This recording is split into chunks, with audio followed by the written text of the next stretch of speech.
बांगलादेशाला स्वातंत्र्य मिळवून देण्यात भारतानं मोठ्या भावाची भूमिका बजावली आहे। बांगलादेशावर आलेली संकटे भारत मोठ्या जबाबदारीने सोडवण्याचा प्रयत्न करत असतो।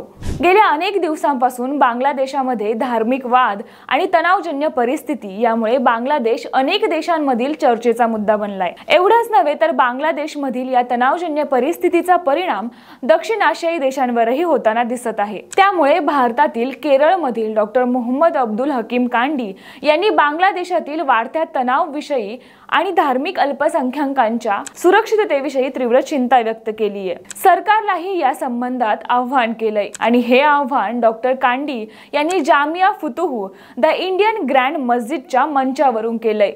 त्यामुळे मंडळी अनेक लोकांना या मस्जिदबद्दल कुतूहल निर्माण झालंय। तर चला आजच्या व्हिडिओतून जाणून घेऊया द इंडियन ग्रँड मस्जिद बद्दल, तसेच तिला एवढं महत्त्व का प्राप्त झालं या संदर्भातही घेऊया थोडक्यात माहिती। मंडळी, केरळमधील जामिया फुतुह, ज्याला देशभरात द इंडियन ग्रँड मस्जिद म्हणून ओळखलं जातं, ती इस्लामिक शिक्षणासाठी महत्त्वपूर्ण केंद्र मानली जाणारी एक प्रतिष्ठित संस्था आहे।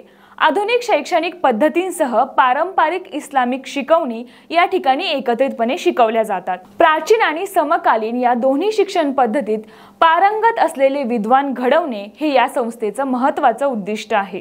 जामिया फुतुह ही संस्था विविध धार्मिक आणि सांस्कृतिक कार्यक्रमांमध्ये सक्रियपणे सहभागी होत असते। ही संस्था केवळ शिक्षणासाठीच नाही तर धार्मिक विषयांवरील संवाद, समाजसेवा, आरोग्य आणि शिक्षण इत्यादी उपक्रमांनाही प्रोत्साहन देते। या उपक्रमांमुळे समाजाच्या विकासासाठी ही संस्था कठोर परिश्रम घेत असल्याचे दिसून येते।